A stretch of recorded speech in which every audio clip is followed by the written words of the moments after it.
I'm gonna huff, and I'm gonna puff, and I'm gonna blow your...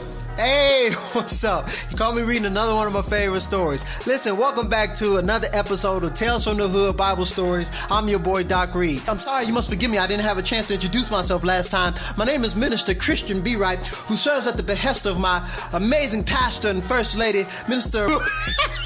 Wait a minute, dog. Christian B. Wright? Oh, no, man. You're taking it too far. That's not funny. Wait a minute. That's my name. You don't laugh at somebody's name. That's the name my mom and daddy gave me. Since the last time we left Jesus, he done added 4 more dudes to his crew, right? He got James, his brother Lil John, he's got Phil, he's got Nate, and they've been doing damage. No. That's James, John, Philip, and Nathaniel. So as we catch up to them, they just got finished doing the show. They murdered, okay? All kind of healings and miracles, people raised from the dead, eyes open, the whole 9 yards, right? It was just bananas, okay? So you know how afterwards, you know what I'm saying, the people that bring you in, they want to take you out, get you a bite to eat, whatever. So that's what they about to do. But as they leaving, okay, Levi, he sees Jesus. He's like, hey, Jay, can I holler at you for a minute? You know, Jesus was like, yeah, what's up? He was like, I love it, man. If you and your crew come by my spot, man, I got a big crib, you know, pool, servants, the whole 9 yards, man. He said, I'd be honored if you come by. Jesus was like, you know, cool, bet. Does he preach here all the time? You got to understand something, all right? That sounds like it's lightweight, but, you know, Levi is a part of the collective. What's the collective? The collective, okay, the collective is, all right, this crew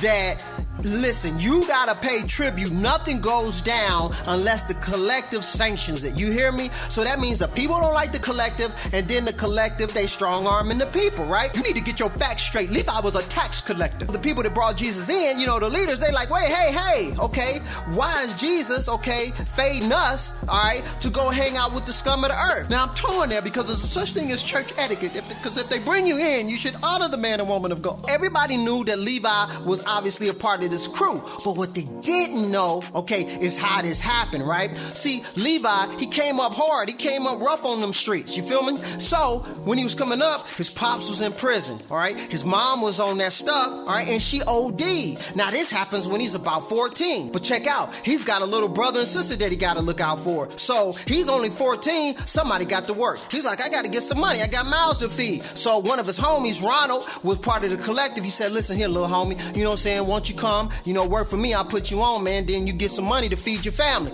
So he was like, man, I'm out of options right now. So that's how he got pulled in. I didn't know that about Levi. Oh, Levi. Now, he knew the collector was, into some dirty, you know, not so above board things, but hey, his thing was, hey, I gotta do what I gotta do. So now, fast forward, all right, he's been about this life for so long, but what people don't understand is he's tired of it. He wants a way out the game, all right? So just the night before he saw Jesus, before they came into town, he was like, listen, I'm tired of this. I gotta do something different, you know. I done almost got killed 2 or 3 times out here. I'm trying to pull out, but I don't know what to do. I don't know what my out is. Okay, fast forward, sees Jesus. He's like, that's it. That is it. So of course, he's like, you gotta come over to my spot because you basically what I've been looking for. Is he y'all main pastor? So they decided, okay, they're gonna roll by Levi's spot and find out what's going on. Just so happens, as they pulling up, you know, they see P coming out, you know what I'm saying, because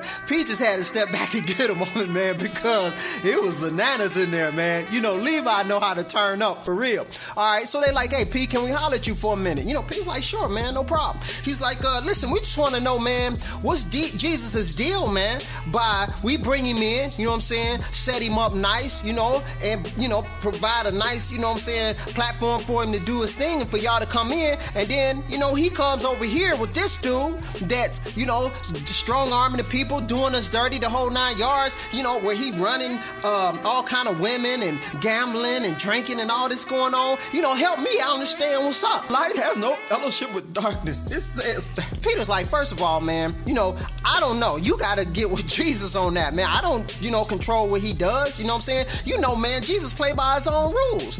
And, you know, they was like, man, listen, you know, we get that, man. We ain't trying to start nothing, but we just like feel away, you know, that he did us like this. He was like, listen, man, hold on. First of all, you know, you ain't gonna just talk about the homie like that. You need to take that up with him. If you got a problem, you know what I'm saying? I ain't got nothing to do with that, you know? I mean, we do what we do. Y'all saw what happened tonight. Y'all saw what went down. You know what I'm saying? Check our record, you know? Don't judge us by where we are. Judge us by who we are. Now, I believe that. Judge not.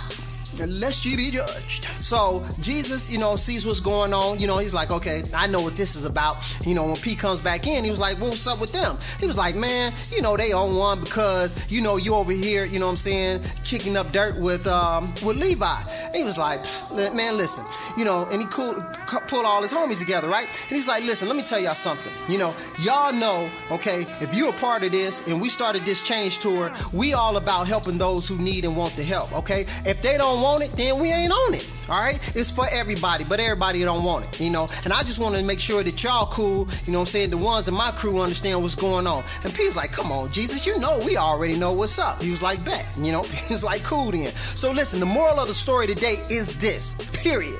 All right, if you don't know a person's story, don't judge a book by the cover. You know what I'm saying? Because you never know what that person has been through, what they're going through, what they went through last night, So get to know them a little bit, find out what's going on, all right? And if you don't have time to do that, step back, pray for them, whatever the case may be, but just, pump your brakes on making snap decisions about who they are, all right? So listen, if you enjoyed today's story, all right, subscribe, like, share the video with your peoples, and let's keep the love going, all right? So come on back here to Tales from the Hood Bible Stories. I'm your boy, Doc Reed. I'll see you next time. Peace.